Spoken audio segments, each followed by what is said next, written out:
சமீபத்தில் என் நண்பன் ஒருவனை என் கூட டிபார்ட்மெண்ட்டில் ஒன்றா இருந்தவன்.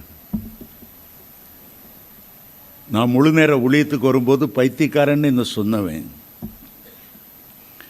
சமீபத்தில் நான் அமெரிக்கா போயிருக்கும்போது அவன் தற்செயலாக பார்த்தேன். ஏய், எப்படி இருக்கா? அவன் சொன்னான், எனக்கு பென்ஷன் 54,000 ரூபா கிடைக்குது.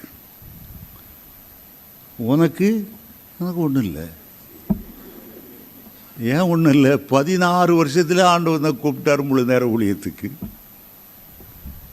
20 வருஷம் வேலை செய்யிருந்தா எனக்கு பென்ஷன் கிடைச்சிருக்கும், கிராஜுவேட்டி கிடைச்சிருக்கும். உனக்கு நீ சர்ச்சிலெல்லாம் பிரசங்கம் பண்ணுற, ஏலிம் சர்ச்சில் நான் பாஸ்டராக இருக்கேன், ஒரு சம்பளம் வாங்கிறதில்ல. அண்டன் உள்ள அப்போ ஒரு ட்ரஸ்ட் இருக்குது, அதுலேயும் ஒன்றும் வாங்கிறது. இப்போ எப்படி தான் பிழைக்கிறா? பல இடத்துல கன்வென்ஷன் கூட்டம் நடத்த போவேன். இந்த ஞாயிற்றுக்கிழமை காலையில் இங்கே பேசினேன், சாயங்காலம் தாம்பரத்தில் பேசினேன்.